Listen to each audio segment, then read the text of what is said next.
Doctor Agustín Tristán, ingeniero civil egresado de la Facultad de Ingeniería de la UNAM, posgrado y doctorado en Mecánica de Materiales de la Escuela Nacional de Puentes y Caminos en París, Francia. Director del Instituto de Evaluación e Ingeniería Avanzada, IEIA.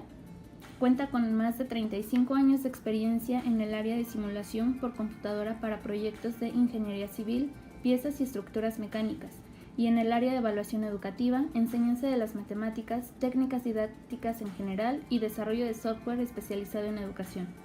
Ha ocupado diversos puestos de docencia e investigación en la Facultad de Ingeniería de la UNAM, Universidad La Salle de México, ITEMS, Campus San Luis Potosí, Instituto Tecnológico de San Luis Potosí, Instituto de Investigaciones Eléctricas, Cuernavaca, Morelos, Centro de Investigación Aplicada para el Desarrollo Industrial, Toluca, Estado de México, Instituto de Investigaciones en Manufacturas Metalmecánicas, San Luis Potosí, México.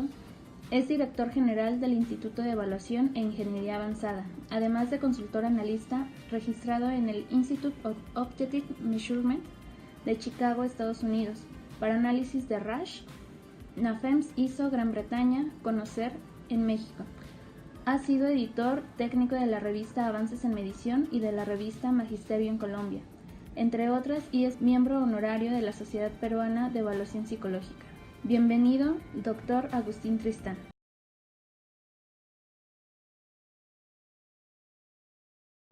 Buenos días a todos. Ya sé que es un poco extraño mi perfil, ¿verdad? Porque estamos en una reunión de medicina, soy ingeniero civil, hice doctorado en mecánica de materiales y trabajo en evaluación desde hace muchos años. Aquí hay algunos de las personas que me conocen de cuando trabajaba en la Facultad de Ingeniería. Bueno, trabajábamos juntos en la Facultad de Ingeniería. Quiero comentar antes de empezar que la primera aplicación de exámenes por computadora que se hizo en la Facultad de Ingeniería fue con un proyecto que me encargaron a mí en particular, pero se calificó en la Facultad de Medicina porque ustedes aquí en la facultad tenían las tarjetas pretroqueladas donde le picaban con un clip para hacer el agujerito en las tarjetas que se pasaban por el lector óptico y tenían el programa. Entonces, la primera aplicación fue gracias a la Facultad de Medicina. Esto está medio raro aquí, pero bueno. La presentación que tengo, voy a irme muy rápido en varias cosas porque es muy amplio el tema y quiero que me dé tiempo para que haya un poquito de preguntas que espero tratar de contestar. Pero hay un juego de palabras en el nombre que le dieron a mi presentación, por eso tiene dos títulos. Por un lado está el proceso de evaluación para la certificación profesional en medicina general y por otro está la certificación de procesos de evaluación profesional en medicina general, que no es lo mismo. Las palabras son las mismas, pero en otro orden me da un sentido diferente. Voy a tratar de explicar estas dos cosas. Pero quién sabe qué pasó aquí. Cerré el que no debía de cerrar.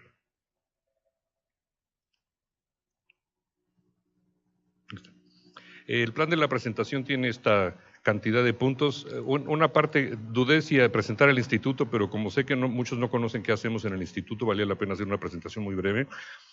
No tanto por anunciarme, pero sí para que sepan a qué se refiere lo que hacemos en el instituto. Y luego voy a hablar de la certificación profesional y voy a hablar también de la certificación propiamente de la medicina general, en la cual trabajamos.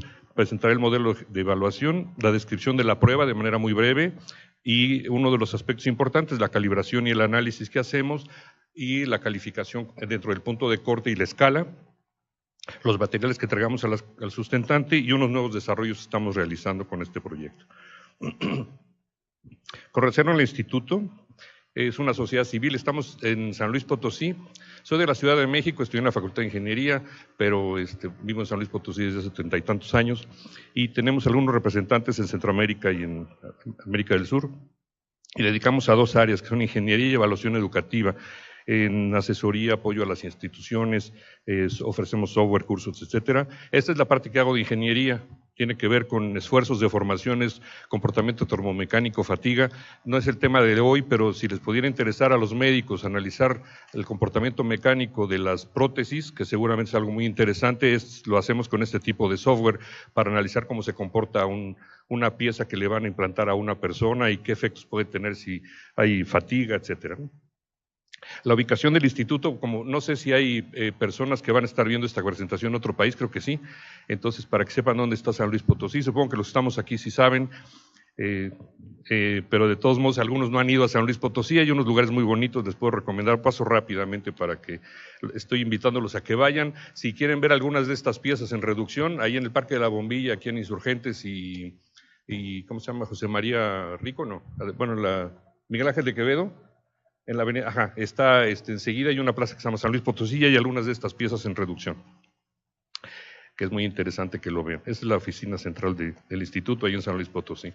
Y los proyectos que hacemos, tenemos varios proyectos en particular de certificación docente, de certificación profesional, el diagnóstico de calidad de pruebas, que me voy a enfocar en un momentito más porque es tema de la conferencia de hoy, diagnósticos para competencias de ingreso y a nivel medio superior y superior, y para los niños que van a entrar a primero de primaria. Y en software tenemos varios programas para calificación, análisis, calibración, etcétera. Bancos de reactivos, examen en línea y otras cosas. Y una plataforma para evaluación diagnóstica y formativa. Este es interesante porque permite, además de hacer exámenes diagnósticos, permite incluir algunos recursos por parte de los diseñadores para que entonces la persona, cuando detecta sus fallas, pueda entrar a esta cosa y complementar lo que está aprendiendo, consultar ligas de interés, videos, etcétera. Y las personas pueden llenar esta cosa. Y algunas publicaciones, algunas de ellas que están aquí, el compendio de taxonomías y los estándares, les voy a dejar un ejemplar de cada uno de estos al doctor Flores, les puede servir aquí en la facultad, y otros están firmados con mi nombre y el maestro Vidal, que anda por aquí abajito, que dio la conferencia hace unos momentos. Bueno, sobre la certificación de instrumentos de evaluación, quiero comentar que esa es la primera parte del nombre dual que les mencionaba, es ¿quién evalúa al evaluador? Finalmente esa es la pregunta que siempre hacemos. Entonces hay una serie de mecanismos y procedimientos para evaluar instituciones, que ya nos mostró el maestro Vidal con los CIES, CASEI, etcétera. Pero en este caso es para evaluar solamente, estamos pensando, la calidad de las pruebas que hacemos. Las pruebas no se hacen nada más porque se juntó un grupo de compañeros y dicen, mira, ¿qué le preguntamos aquí a los chavos de medicina? Pues tal cosa, ¿no? Lo hemos visto el día de ayer, había unas ponencias muy interesantes donde desarrollaron todo el modelo de Medaproc, etcétera, que está analizado claramente qué es lo que se tiene que evaluar vía competencias. Si no lo quieren evaluar por competencias, lo quieren hacer por conocimientos, por lo que quieran. O sea, no voy a discutir ahorita el modelo específico educativo, pero si quieren evaluar eso, no es por una decisión del momento que lo que se nos ocurrió, sino que debería de haber una serie de guías, especificaciones, estándares, etcétera. Entonces, vía los estándares, que ahorita les voy a presentar los libros, la institución puede hacer un análisis de los diferentes elementos que integran esos estándares, que les pide que demuestren que tienen evidencias de validez, evidencias de la objetividad con la que trabajan, evidencias de los organismos con los que están participando, comités de reactivos, comités de evaluadores, de revisores, etcétera. Cómo analizan los instrumentos, cómo analizan los reactivos, etcétera, también. Y entonces estos son 11 capítulos que forman el libro de estándares. Se hace un cuestionario, está en una plataforma de internet, la institución llena todos los elementos de esas evidencias, el personal del instituto lo revisa y en función de eso hace una clasificación de lo que está completo, parcial o no disponible y se emite un informe detallado. Eso está con base en los estándares.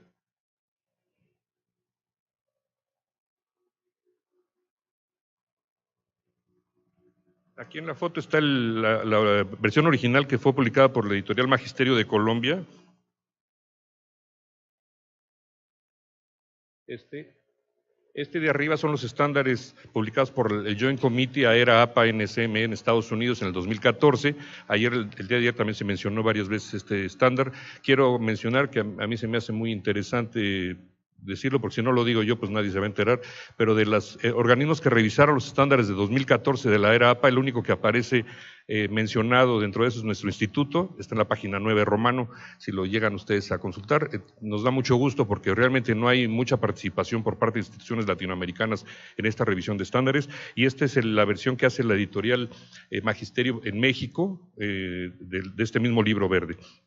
Aquí contiene los 11 capítulos con los 60 y tantos estándares que tienen que cubrirse, y como dice aquí, no es nada más la ocurrencia que hubo en ese momento, sino hay que seguir toda la metodología que está indicada.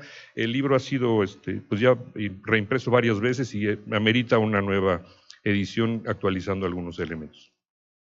Entonces, este servicio se ofrece por parte del instituto, igual que en otros países, buros, por ejemplo, en Estados Unidos se ofrece un servicio parecido, pero la diferencia tal vez que sí quiero comentar nada más para terminar, los estándares que están incluidos de AERA-APA NSM en la parte de arriba, son estándares desde luego muy buenos, pero tienen una gran carga de elementos de tipo legal, sobre todo porque en Estados Unidos hay una preocupación por las demandas que tienen las agencias. Entonces, muchos de los elementos que se tienen que cumplir es para garantizar la equidad, el fair testing que le llaman en Estados Unidos, etcétera. Y la parte técnica se relegó un poco. En los estándares del libro verde o de este libro blanco, que es el mismo, está más hacia la parte técnica, sin olvidar los aspectos legales, pero en México tenemos menos restricciones que las que tienen ellos. El otro tema, entonces, es la certificación profesional en medicina general. Ahora estoy hablando del proceso de certificación de personas, no de acreditación de programas de los cuales ya nos hablaron en la mañana, sino estoy pensando en certificación de personas. Entonces, no debemos confundir la acreditación de programas e instituciones, para eso está COPAES, los CIES, COPEMS para media superior, que es otro de los organismos que trabajan en la acreditación de instituciones. No estoy hablando de eso, sino la certificación que está dirigida a personas, y debemos distinguir, por un lado, la certificación laboral, que está regida o organizada por el CONOCER, el Consejo Nacional de Certificación. Hay unos organismos certificadores y unos organismos evaluadores. Es muy interesante esta parte, la certificación laboral, hay infinidad de normas laborales. Ayer se comentaron algunas características puntuales que debe tener un egresado de medicina para ciertas funciones.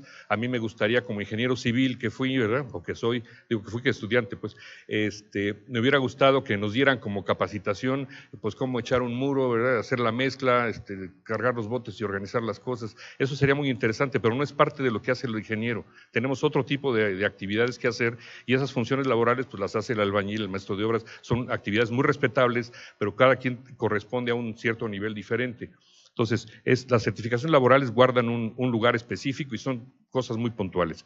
Y luego vienen las otras certificaciones. Por un lado, estas certificaciones de empresa, que el CONOCER de alguna manera lo reconoce, pero son evidentemente para cosas muy particulares de alguna empresa. Las certificaciones de calidad que tiene Bimbo, por ejemplo, para manejar sus materiales, ¿no? Entonces, seguramente esa norma interna que maneja Bimbo es muy interesante, pero dudosamente se la va a vender al PAN de otra compañía, o lo va a utilizar, o otra compañía va a querer utilizar los de Bimbo, ¿no? Son normas muy particulares de alguna empresa. Y por otro lado está la certificación profesional. Esta última, en México en particular, está, digamos, podemos dividirla en dos partes. Por un lado está la que se requieren certificaciones para para profesiones que tienen cédula. No todas las profesiones tienen cédula profesional, aunque se pueden pedir. Algunas no son obligatorias, pero desde luego medicina, contaduría, ingeniería, etcétera, requieren tener cédula profesional para que podamos ejercer, y eso está regulado por la Dirección General de Profesiones. Y lo que hacemos todos es terminar la carrera, ir con nuestro título de profesiones y nos canjean el título por la cédula. Y ahí se acabó. En otros países yo tengo que terminar la carrera y tengo que pasar un examen adicional por una agencia, un board que le llaman en Estados Unidos, una institución que va a evaluar mis conocimientos para que en función de eso me den la cédula o la patente para poder trabajar, cosa que no ocurre en México. En Estados Unidos, además, y en Canadá, se tienen que certificar por estado o por provincia, cosa que aquí en México la certificación es nacional vía la Dirección General de Profesiones, aunque ahora que la Ciudad de México pasó a ser estado, y toda la que era la regulación que estaba hecha para el Distrito Federal se ha complicado y había un vacío en la ley. Entonces los estados están también emitiendo cédulas profesional estatal, que no tiene un valor para los de profesiones, de aquí federal no tiene el mismo valor, curiosamente. Y la otra cosa es que los estados están haciendo las certificaciones de esos profesionales para su estado, un poco como en Estados Unidos, digamos. Entonces, sobre todo la Universidad de Sonora es la que está haciendo la certificación en Sonora para muchas carreras y les da un certificado que tiene validez solo en Sonora. Entonces, ese tipo de actividades causan un lío dentro de la Dirección General de Profesiones, que no sabe todavía cómo manejar esto, y hay que reconocer también que la certificación en México no es obligatoria, ni la colegiación. Entonces, pues se certifican los que quieren irse voluntariamente a certificar y nada más. Y por otro lado, hay otras certificaciones que ha tomado el INEE, en particular la certificación docente y algunos organismos públicos, que el Ceneval también ha tomado algunas certificaciones, igual que algunas universidades en particular, o bien organizaciones privadas o universidades privadas. El IEA tiene el proyecto de CPEMS que había comentado, es para certificación docente, pero bueno, esa es otra línea de trabajo. En la parte de cédula profesional, que es la línea que está aquí, entonces los organismos, los colegios de profesionales tienen que pedir una autorización a la Dirección General de Profesiones para registrarse como organismos idóneos para ser organismos certificadores. En particular, CONAMEJ y CONACEMEJE son los organismos que están registrados en profesiones para la certificación de medicina general. Entonces, este proyecto fue desarrollado desde el 2006. Ahí están los escudos de CONAMEJ y CONACEMEJ, es el Comité Normativo Nacional de Medicina. En el CONAMEJ está incluido, como ustedes saben, o si no lo saben se los comento, la Academia Mexicana de Medicina, la Academia Mexicana de Cirugía y unos representantes de ANFEM, no forma parte de la asociación, sino tiene representación de ANFEM. Y entonces nombraron un Consejo Nacional de Certificación que está registrado, tuvo que ir a hacer un trámite de Dirección General de Profesiones para ser reconocido como idóneo para la certificación profesional.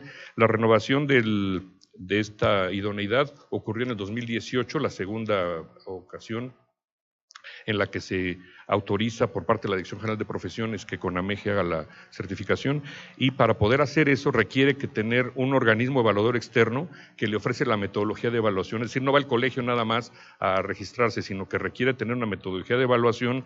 En el colegio están los pares, también se ha comentado de esa nomenclatura, pero requieren un organismo que dé la metodología. Entonces, tienen que contratar un órgano evaluador externo. Y ahí es donde entramos nosotros. El instituto es el órgano evaluador externo para el CONAMEJ y CONACEMEJ, que tenemos como organización o obligación hacer toda la planeación, todo el manejo del modelo de evaluación, y para ello requerimos tener un Consejo General de la Prueba, en el cual están representantes de la Academia Nacional de Medicina, la de Cirugía, ANFEM y el propio CONACEMEJ. Bueno, es muy importante la certificación de medicina general, evidentemente no se las tengo que estar contando a ustedes que lo conocen, porque lo que pretende el país es contar con médicos que estén actualizados continuamente. Fíjense que la diferencia es que si yo tengo la cédula profesional, la fui a canjear, después el ejercicio profesional lo tiene que estar revisando en principio los colegios, que son los organismos que apoyan a la Dirección General de Profesiones. Si se fijan en este procedimiento, la Dirección General de Profesiones no hace ninguna evaluación para darnos el canje.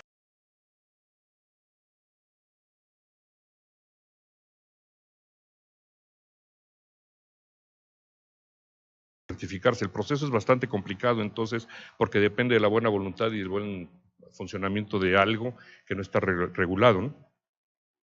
Entonces, el ejercicio profesional está dependiendo pues de los colegios, y esta certificación de médicos generales lo que busca es que tengamos criterios mínimos esenciales, quitemos lo de mínimos, pero sí esenciales, para que los médicos en ejercicio profesional, después de 5, 10, X número de años de trabajo profesional ya fuera del aula, está atendiendo a los pacientes, que pueda ser evaluado.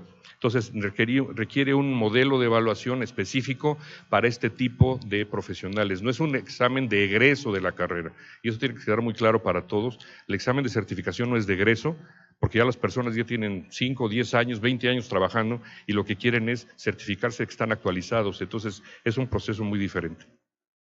Aquí se me pegaron las referencias que están abajo, pero estas están tomadas, creo que se van a quedar con la presentación aquí, entonces la podrán ver. Están mencionados unos trabajos del doctor Fajardo y del doctor Narro, que hablan mención de cómo estaba el estado de la certificación, en particular de las especialidades médicas en el 2015. Estamos hablando de unas ponencias de hace 3 años, y es bastante crítico el panorama que estaban planteando ellos en esa ocasión, y recientemente lo vi el año pasado por parte de CASEI, que es de las ingenierías, con la doctora Marielena Barrera, que presentó una ponencia para el área de ingeniería. El mismo panorama, es un panorama donde dice que la gran mayoría de las escuelas de estos programas que nos presentaba el maestro Vidal en la mañana, la gran mayoría de esos programas están atrasados 40 años. No estamos hablando de los que acaban de certificar, que son unos cuantos, que él lleva ya la cuenta de los que tenemos, sino que hay muchísimas carreras más que no tienen la actualización, y con eso están egresando a las personas. Entonces, hay una responsabilidad muy grande por parte de las instituciones educativas, pero ahora imagínense, el colegio tiene que recibir a estas personas y después de 5 años evaluarlos, ¿no? Entonces, ese es el trabajo. Junto con eso, nosotros hemos incluido el modelo de calidad de Gago y Mercado del 96, que garantiza 5 ejes de calidad para un proyecto que tenga que ver con educación superior.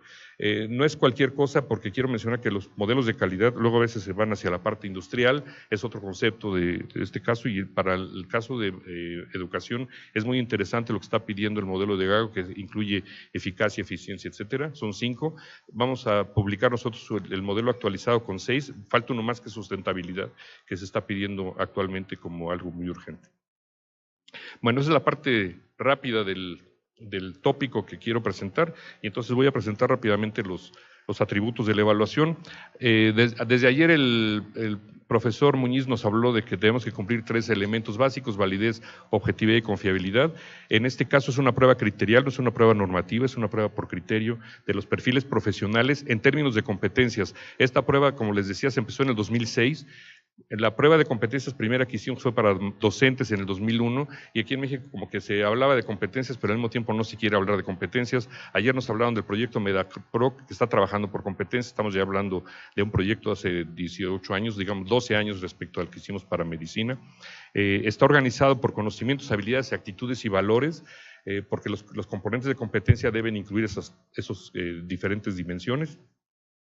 Lo hemos organizado a su vez o separado en campos y subcampos. Algunos les llaman ejes y subejes, depende como le quieran llamar. Evitamos llamarle temas y subtemas para evitar que uno caiga en la tentación de pensar que son temas de materias académicas de una carrera. Bueno, las especificaciones se organizan en tablas. Estas tablas, a su vez, que definen las competencias, están organizadas por niveles de complejidad en proporciones o pesos que están definidos por ese consejo que haya mencionado previamente. Y la selección de los reactivos del banco de ítems que estamos preparando se tiene que hacer con un modelo de urna que fue hecho, quiero mencionarlo aquí porque me da mucho orgullo decirlo, fue hecho por el maestro Eduardo Belauzarán de la Facultad de Ingeniería, el modelo de urna en el año 77, y que curiosamente todavía hasta la fecha en muchas publicaciones en Estados Unidos, en otros países, dice, si tuviéramos un modelo de urna se podría hacer no sé qué cosa. El modelo lo hizo Belauzarán, es muy interesante, otro día se los platico, pero es para poder hacer una prueba de manera eficiente, sin problema, a partir de un banco de reactivos. Tiene muchas cosas muy atractivas este tema. Pero entonces la idea es que esta evaluación por competencia nos dé indicadores de dominio sobre competencias profesionales. Debo yo tener algunos elementos de base, como voy a mencionar ahorita, pero se trata de ejercicio profesional lo que vamos a evaluar, garantizando validez, objetividad y confiabilidad, y tenemos unos estándares que estamos revisando todo el tiempo, tanto los de este libro verde como los del libro azul. Los niveles de complejidad están organizados en 3 grupos o en 3 áreas, en 3 zonas, como le quieran llamar. Están con alguna posible equivalencia de taxonomías clásicas como la de Bloom o la de Cradwell u otras que quieran ustedes buscar. Hay un libro muy interesante, es el Compendio de Taxonomías, se lo voy a dejar también al doctor Flores por ahí, porque puede ser útil para la Facultad de Ingeniería, de Ingeniería de Medicina, perdón. Y están organizados en 3 niveles: un nivel bajo, que es para comprensión de cosas esenciales; un nivel intermedio, donde yo ya puedo juntar cosas; y un nivel último que tiene que ver con decisiones, solución de casos, atención al paciente, etcétera. Este es el modelo básico, está organizado por 5 campos. Verán que tienen atención médica general, este es el principal. Los tamaños de los campos, nada más para que cupiera la palabra, pero no es como está asociado con la prueba. Tiene una parte que es la atención médica general, que es lo principal que hace el médico en la práctica. Para esto requiere algunas bases, pero si se fijan, las bases no es lo medular que estamos evaluando. Sí tiene que saber algunas cosas, pero si fuera una prueba de bases nada más, se parecería más a una prueba de egreso, o inclusive a una prueba de los primeros semestres de la carrera. Entonces, no es la prueba lo que estamos haciendo en este caso, sino es otro el que nos interesa. Tiene un campo asociado con sistema de salud. En realidad, para nosotros la nomenclatura la tuvimos que adaptar para los médicos, igual que en otras carreras que adaptamos para los médicos o para las enfermeras. En el área de salud, nada más quiero comentar, el área de salud tenemos la evaluación nosotros a nuestro cargo de las enfermeras, los médicos generales, los químicos farmacobiólogos, y en ingenierías tenemos civiles, mecánicos, electricistas, petroleros. Ahorita son 14 carreras que estamos evaluando en certificación y se adapta a la nomenclatura de esto dependiendo de la carrera. Pero entonces esto es la parte, digamos, de tipo gestión que hace el médico cuando trabaja ya en la práctica profesional. No es que sea un administrador, pero tiene que saber gestionar los recursos con los que cuenta, gestionar si está en el área de salud pública, tiene que gestionar los programas de salud pública, etcétera. Hay una parte de profesionalismo que está muy cargada hacia la parte de ética y normatividades, y un campo metacognitivo, le hemos llamado así, en realidad es un campo de desarrollo de competencias metacognitivas que tiene que ver con competencias transversales. Ayer también se comentaron, me gustó mucho que el MEDAPROC está incluido en las competencias transversales, este tipo de elementos. Nuestra prueba pues ya lo incluye. Esto les quiero comentar también que aunque está incluido desde el 2006, ha sido motivo a veces de protesta de algunas personas, de algunos médicos, porque dicen, a mí nomás pregúntame directamente los padecimientos, ¿no? Hazme 200 preguntas de pura medicina. Y realmente no, la labor del médico seguramente tiene que contestar esas cosas, pero tiene que hacer otras cosas, tiene que atender al paciente, tiene que tener una conectividad, comunicación, actitud correcta con su paciente, responder a la normatividad, atender con éticas. Hay muchas cosas, no nada más saber el concepto médico, digamos. Entonces la prueba es muy integral en este caso. Y como ven, incluye conocimientos, habilidades, actitudes y valores. Esta parte es la más compleja de evaluación y no le hemos sacado al bulto, o sea, también en el instituto en la prueba está incluido eso. Si no lo hubiéramos incluido, nos hubiéramos quedado con una prueba solo de conocimientos, y entonces eso sería otro enfoque diferente, ya no estaremos cubriendo esta parte.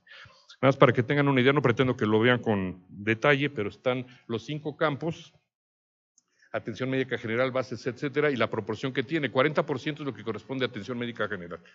Lo demás está en 15% de bases, 20% de profesionalismo, 10% y 15% para el último tema. Y cada uno de estas especificaciones son públicas, están puestas a disposición de los sustentantes cuando se inscriben, y si no se inscriben también están a disposición vía el CONAMEGE, lo puede consultar ahí, o bien en las versiones pirata que hay por todos lados, que hay gente que lo mete eso en diferentes foros para que la gente lo estudie, ¿no? Cada una de estas cosas tiene componentes de competencia. Aquí está una descripción muy básica de algunos componentes de la práctica médica, de atención, de control del paciente. Todo esto es la operacionalización. Ayer nos mencionaron con el MEDAPROC el trabajo que hicieron para hacer la operacionalización de las diferentes áreas. Entonces, un trabajo muy similar, pero pensando en el perfil de ese médico que ya está ejerciendo. Bueno, para la prueba se puede aplicar en lápiz y papel o se puede aplicar en línea, dependiendo de los recursos. Quisiéramos aplicarlo en línea, pero resulta que muchas pruebas se aplican en lugares apartados del país, vía un sitio de aplicación que nos están proporcionando, donde van a presentarse 3 personas y no tienen ni dónde sentarse. Desgraciadamente, nuestro país todavía tiene ese tipo de deficiencias, no les tengo que contar a ustedes, ¿verdad? Pero entonces, los instrumentos, en realidad no es un instrumento, son los instrumentos, incluyen una parte de un portafolio básico, la prueba objetiva dividida en varias secciones. La persona, cuando ve el cuadernillo, ve un cuadernillo, digamos, se imaginan que es una sola prueba. En realidad, la prueba está organizada en varias secciones. Están los campos de competencia, la parte de actitudes para sacar su perfil actitudinal, la parte de valores para sacar el perfil axiológico, las competencias transversales. Hay una zona de la prueba, una parte que ve comunicación, otra vez que pensamiento crítico, etcétera, y una sección de expediente clínico que ahorita les platico. En desarrollo tenemos el usar un simulador, los ECOES, el desempeño del trabajo, etcétera. Todo está dependiendo del recurso. Lo hemos discutido en una reunión recientemente con el CONAMEGE, porque la parte ideal es que deberíamos de poner esta cosa, sí, deberíamos de poner esto. La cuestión es el costo que esto tiene, el tiempo de aplicación, etcétera. Si lo pueden pagar, las personas se van a certificar. Ahorita creo que le está cobrando la prueba, creo que son 2,500 pesos, algo así, lo que cuesta la prueba de certificación. Comparado con otras carreras en nuestro país, digamos, para los actuarios salen 14,000 pesos la certificación. Entonces, 2,500 pesos, y las enfermeras andan por el estilo, las enfermeras andaban en 600 pesos de certificación, porque las pobres enfermeras pues no tienen dinero, en fin, todo ese tipo de cosas. Entonces, hay que balancear las capacidades de lo que podemos hacer con una prueba, y desde luego la parte económica, que se pueda realizar esto de manera eficiente, y una parte ética de que esto que estemos dándole a la persona sea lo mejor posible dentro de las capacidades que dispongamos, ¿no? Junto con esto están las áreas profesionales. También el examen incluye áreas de especialidades. Se reporta a la persona cómo está en urgencias médico-quirúrgicas, en geriatría, etcétera, en pediatría, ginecobstetricia. También en pruebas diagnósticas. Esto de pruebas diagnósticas no se le reporta una por una, pero sí están incluidas estas en la prueba. Algunas dicen, pues es que el médico general no encarga una prueba de tomografía, pero resulta que muchos médicos generales reciben eso y tienen que interpretarlo. Entonces, no es que lo tengan ellos que interpretar igual que el especialista. Una de las cosas que es importante en la prueba es que el médico general sepa atender esta cosa, o si no lo puede atender, tiene que derivarlo al especialista correspondiente, que es la función que se supone que hacen los médicos en la realidad, ¿no? Entonces, por eso está puesto toda la información para que lo puedan hacer, y también información para ciclo vital. De todo esto se da información, más adelante lo voy a comentar. Sobre los reactivos, bueno, los reactivos responden a esto que estaba presentando. Entonces hay reactivos de casos clínicos, la mayoría son casos, pero algunos son casos clínicos que están organizados como padre e hijos. El caso tiene una presentación, hay diferentes presentaciones, esta está en forma de tabla o de esquema, digamos, como le quieran llamar. Hay otros que son de manera descriptiva, como si fuera una entrevista con el paciente. Hay de todo tipo para que el médico pueda interactuar con cuestiones muy técnicas, muy de conocimiento, o cuestiones muy coloquiales, como está mencionado aquí en esta parte, las diferentes presentaciones. La otra parte que tenemos son los reactivos actitudinales, y los reactivos en este caso son reactivos de elección forzada, que permiten, también están, por cierto, los de elección forzada, si ustedes ven el artículo de Likert del año 32 o 34, ya no me acuerdo, pero además de la escala Likert, que es la más famosa de todos, en ese mismo artículo vienen los reactivos de elección forzada, como que los hemos dejado de lado, pero es muy importante conocerlos. Los de imágenes, están incluidas fotografías, eso también pensamos nosotros que es una de las fortalezas que tiene la prueba. Para algunas personas es odioso que la prueba de nosotros incluya fotos, electrocardiogramas, radiografías, etcétera, pero es parte de lo que trabaja el médico en lo común, y digo es odioso porque lo que prefieren, les debo decir aquí también una de las cosas con las que nos enfrentamos, los médicos dicen, a mí dime exactamente que la persona tiene inflamación de no sé qué, en lugar de ponerme la foto, dame la explicación, digamos, técnica de eso, porque entonces ya con eso la respuesta es obligada. No, pues lo que se trata es, tienes que ver esto. Yo cuando llego con el ojo inflamado no le digo al médico, mira, tengo inflamación de no sé qué, principios de blefaritis. O sea, yo como paciente no puedo decir eso, lo tiene que hacer el médico, y en función de la inflamación tiene que decirme cuántos días tiene, qué le pasó, tome esto, tome aquello, eso lo tiene que decir, por eso es una prueba por competencias. Y entonces son interesantes estos reactivos, porque los reactivos de competencias es que si yo preparo esto y le cambio la foto, pasa a una mujer o le pasa a un niño, cambia completamente lo que tiene que hacer, o el tiempo que lleva con ese trauma, digamos. Entonces esas condiciones cambian, en automático tengo que tomar otro tipo de decisiones, y esa es la parte interesante de los reactivos por competencias. Es muy dudoso que lo puedan hacer por memoria. Esto es lo del expediente clínico. Hay una parte, desde ayer también se comentó, que no todo se puede hacer por opción múltiple, entonces hay una parte que queda abierta en la prueba, donde la persona tiene que llenar un expediente clínico. Se le da un caso, de hecho tienen 3 casos a elegir, no pretendo que lo vean, pero bueno, tiene un caso. Normalmente son 3 casos, uno es mujer, es un caso de ginecología, digamos, uno de pediatría o de niños o algún adolescente, y otro generalmente es de una persona, normalmente es hombre, pero es una persona adulta que tiene uno de los problemas cotidianos que existen ahorita en la salud pública, que es obesidad, hipertensión, esas cosas que ustedes saben. Yo no sé nada, yo soy ingeniero nada más, pero les comento, ustedes saben exactamente a qué padecimientos me refiero y que están en la norma. Entonces, el médico elige uno de esos 3 casos, es su libertad, digamos, cuál quiere elegir, y tiene que llenar aquí la ficha de identificación, los antecedentes, etcétera. Viene esto, es un formato neutro, digamos, de lo que podría ocurrir en cualquier expediente clínico que puede ocurrir para, no sé, en el Seguro Social o en su clínica particular, y para llenar sus datos. Nos encontramos con cosas muy curiosas. Esto es una parte muy interesante, porque se supone que en exploración física deben poner lo que hace de exploración física de este caso, y ahí ponen a lo mejor en lugar de exploración física resultados de laboratorio, por ejemplo. En donde dice diagnóstico probable ponen el tratamiento. O sea, hay médicos que no saben qué tienen que poner en el expediente clínico, y es una de las cosas tan normadas. Hay una norma específica donde el médico tiene que saber cómo llenar un expediente clínico. Bueno, esas cosas aparecen. Entonces, es muy interesante esto.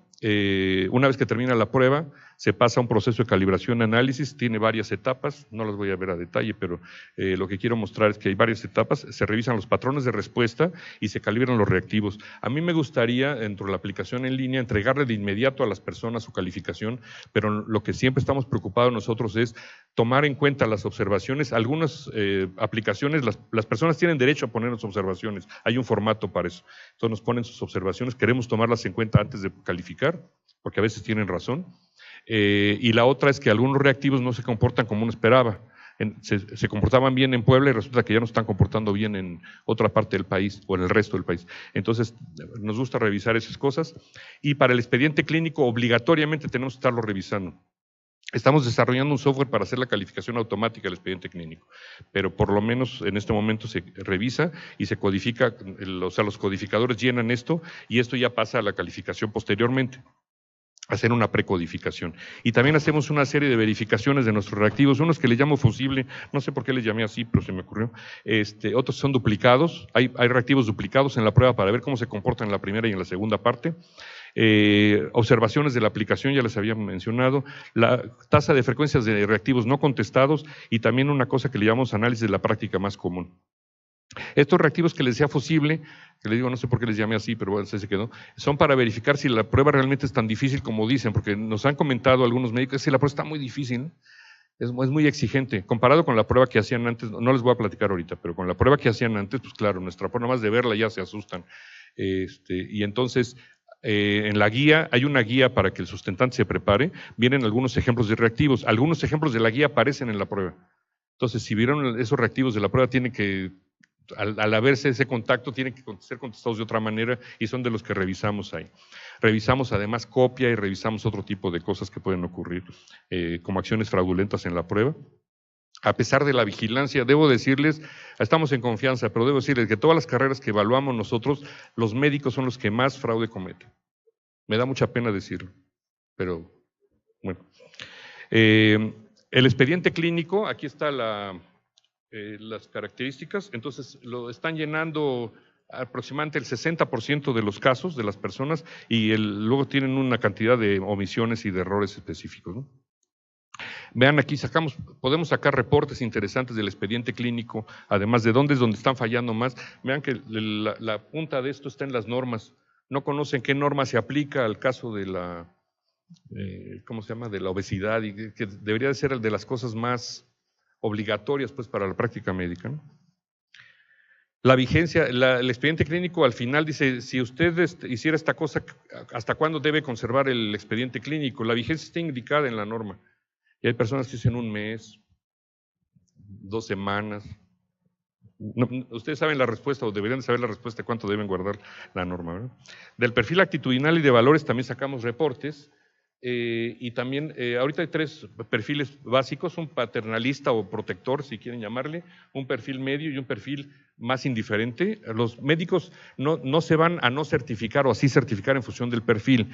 O sea, un perfil de un médico indiferente también puede ser un médico eficaz para atender a los pacientes, pero se le indica al médico, usted tiene un perfil de este tipo o tiene un perfil de este otro tipo.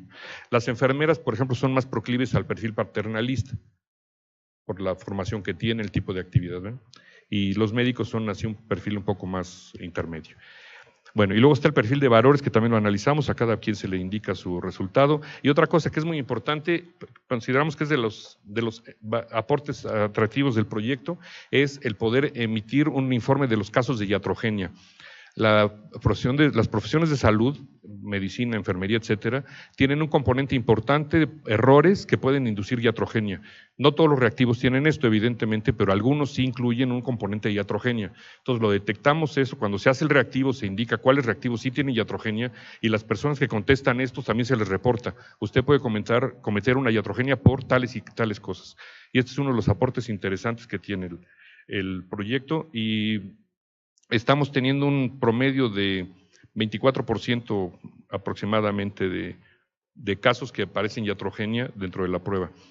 La calibración se hace con teoría clásica, con modelo de Rasch, se verifica todas las escalas y se analizan diferentes elementos de consistencia interna. Todo esto se calibra, se desechan los reactivos que no estuvieran funcionando bien. Hay parte de los reactivos que son de prueba, por cierto, no todos se califican, algunos son para piloto. Y de todo hay análisis por tablas de contingencia, por modelos logísticos, etc. Esta es una salida con el modelo de Rasch. Se verifica la escala de la variable, en cada una de las variables que se están manejando para ver si están ajustadas con lo que dice la teoría. Voy muy rápido, pero bueno, para que sepan que todo eso se hace. Se emite el reporte técnico de la prueba, donde se pone cuál es la confiabilidad que encuentra cada una de las áreas e inclusive la confiabilidad teórica que tienen algunos de estos. Y, bueno, estadística descriptiva, etcétera. La calificación se emite en una escala que va de 70 a 130 puntos. Está centrada en 100. Se espera que un médico medio que puede hacer su trabajo de manera razonable ande en 100 puntos. Yo esperaría, todos esperaríamos, en todo el mundo se esperaría que todos los médicos anduvieran al extremo de la excelencia de esta escala, pero sabemos que eso no existe, es un deseo muy bueno, pero sabemos que nunca va a poder haber eso. Hay algunas personas que sí alcanzan eso, pero no la gran mayoría. Entonces la prueba está tirando al perfil medio, que es el que está al centro, y algunas personas pues, estarían en el otro lado, hacia los 70, donde no pueden contestar gran cosa. Yo estaría de ese lado, siendo ingeniero no debería contestar la prueba, ¿no? Las pruebas están centradas para lograr esto, y el punto de corte, como ven ustedes, está en el nivel medio, que es donde estamos poniendo el nivel de aceptable y no aceptable. Se verifican los puntos de corte por medio de las diferentes distribuciones que tenemos de las pruebas, y bueno, esto es la parte del análisis. Para la preparación hay un material que se le entrega al sustentante, hay una guía que la puede bajar cuando paga la cuota del CONAMEGE. Este es el reporte que se le entrega. Ayer estuvieron comentando sobre reportes. La parte de los reportes es muy importante porque le dice a la persona dónde está, en un nivel bajo, básico, medio, superior, le da su calificación, le pone colorcitos. Si estuviera aquí estaría verde y aquí estaría más rojo, y la descripción de sus principales competencias. Y también hay un reporte, en este caso, donde me dice cómo estoy respecto a la media. La media es el circulito, no soy zurdo, pero entonces la media es el circulito que está puesto aquí, y esta es la posición de la persona, y este es el ámbito de todas las calificaciones que tienen los diferentes temas. Aquí está cómo salieron en urgencias médico-quirúrgicas, en ginecobstetricia, etcétera. La persona puede juzgar cómo está respecto a la media y respecto a otras personas. Algunas áreas, como el caso de inglés, es donde muchas veces salen más mal. Hay personas que de plano no contestan, incluye inglés la prueba, porque son de las partes de las competencias transversales, incluye informática, para poder agenciarse documentación, información nueva que hay de todos los avances de la medicina.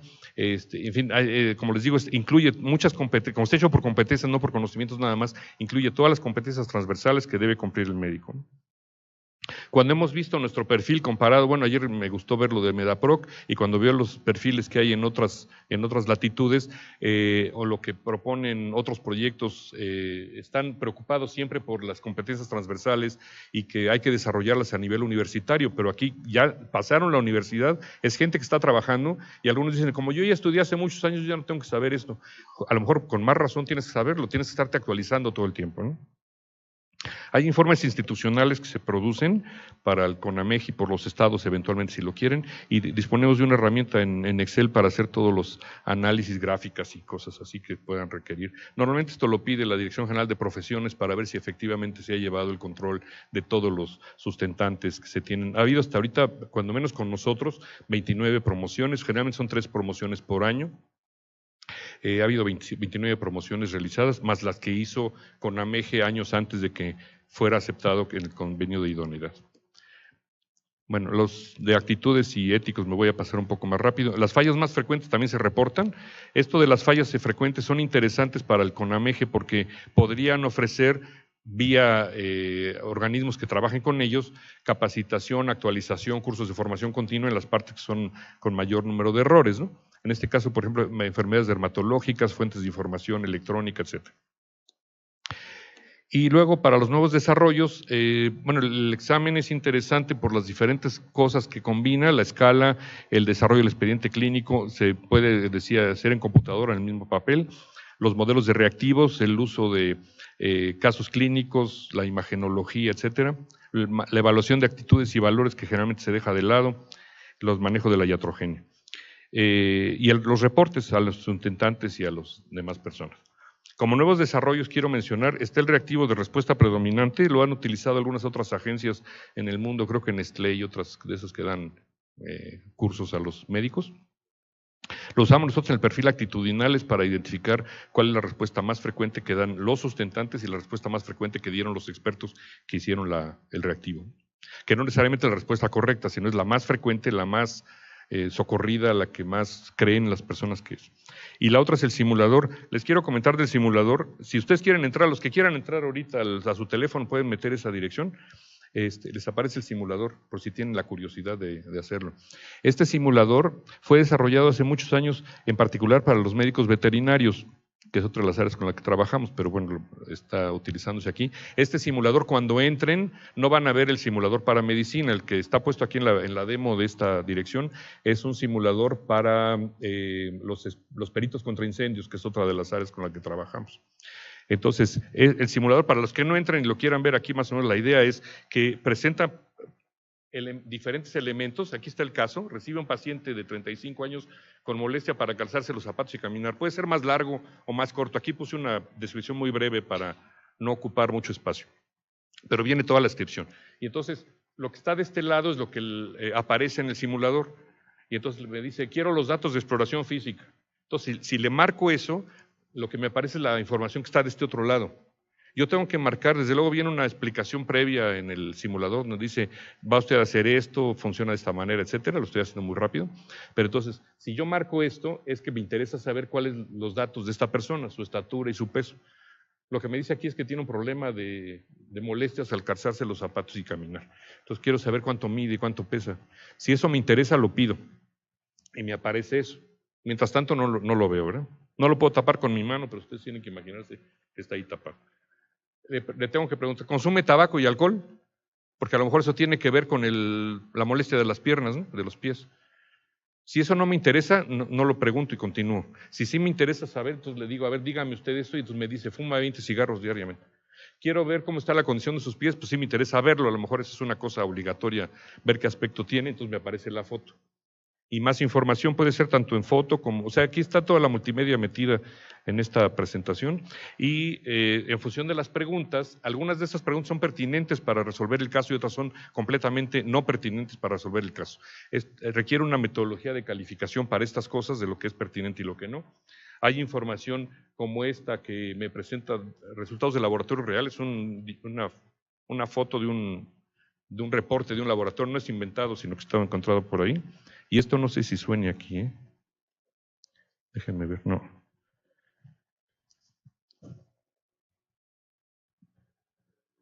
No me deja, me obliga a avanzar, pero bueno, hay una parte aquí de sonido, dice, escucha sonidos cardíacos, quiero oír los sonidos cardíacos del paciente. Le pico, ahorita no lo puedo hacer en PowerPoint, pero bueno, le pico y entonces suenan los sonidos. Y puedo hacer lo que quiera, ¿no? O a lo mejor le toco el pie y si esta persona chilla o grita o lo que sea, eso estaría grabado ahí, pues dice, le voy a explorar y pum, y entonces le grita a la persona, ¿no? Entonces le dice al médico, ay, hijo de... Y entonces toda esa explicación, todo eso viene guardado para que entonces el médico sepa cómo está contestando el paciente. Estamos llegando a una cuestión muy cercana, digamos, a lo que haría en la práctica, ¿no? El otro desarrollo que tenemos, la estación clínica es interesante, se ha discutido mucho de hacerlo o no hacerlo. Hicimos un convenio con los belgas para trabajar con un procedimiento que estaban haciendo mucho más rápido del que se podía hacer, pero de todos modos es un procedimiento caro. Lo que hemos hecho para otras profesiones es videograbar y analizar lo que está haciendo la persona. En el caso de medicina y enfermería se ha hecho, pero no les gusta porque, aunque firman el convenio de confidencialidad y todo lo que ustedes quieran, y que si el convenio de Helsinki, etcétera, pero no les gusta mucho, entonces no lo está haciendo, pero sí podríamos guardar la filmación de casos y hacemos lo que le llamamos estación clínica inversa, es transformar al sustentante para que él sea el que evalúe lo que está presentándose. Entonces ver si él es capaz de analizar, identificar todos los errores o los aciertos que está cometiendo la persona que está trabajando con ese caso.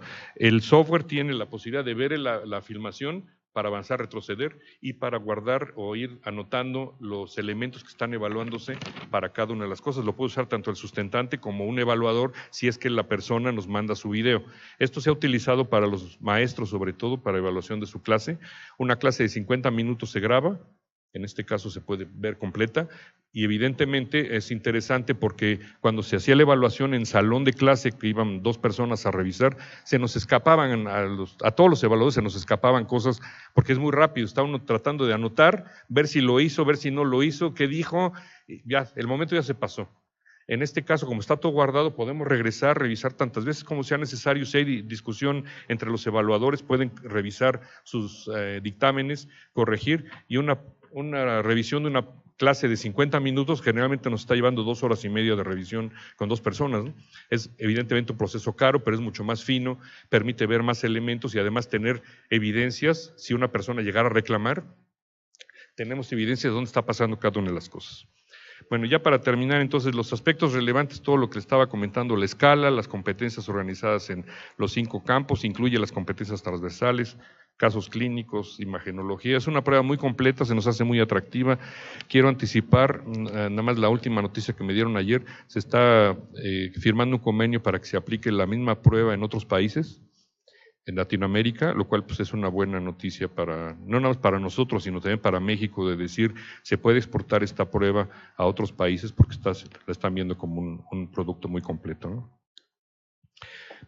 Esta es la dirección del instituto, por si nos quieren consultar, tienen más información ahí, hay algunos artículos que pueden bajar si gustan, y creo que hay 2 minutos para preguntas y respuestas.